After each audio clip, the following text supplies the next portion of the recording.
कि सर्वज्ञ भगवान के ज्ञान में जो झलका है वो होना है। और क्या ये पर्याय का मोह रखना, और क्या चार गति में भेद करना। चार गतियों में जिसके अंदर में भेद है वो जीव सम्यक दर्शन प्राप्त नहीं कर सकता।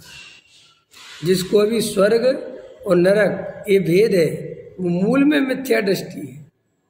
स्वर्ग में जाना चाहते हो कि नरक में, कहाँ जाना चाहते हो? अरे क्या जाना नहीं जाना, मैं आत्मा हूं भाई, जहां जैसे हो होता रहे, क्या दिखता। लेकिन वो ये कह रहे ना, मैं इसलिए समझा रहा हूं ये कि टोडामल्ली साहब कह रहे ना कि वो मिथ्या दृष्टि जीव 24 घंटे कसाय रूप ही भाव में जीता है।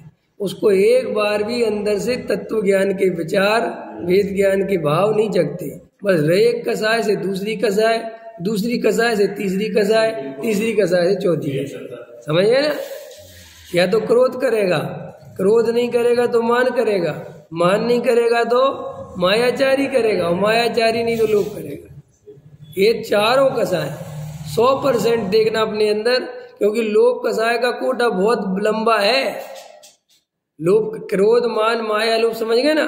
तो लोभ कसाय में तो बहुत सारी चीजें आती है।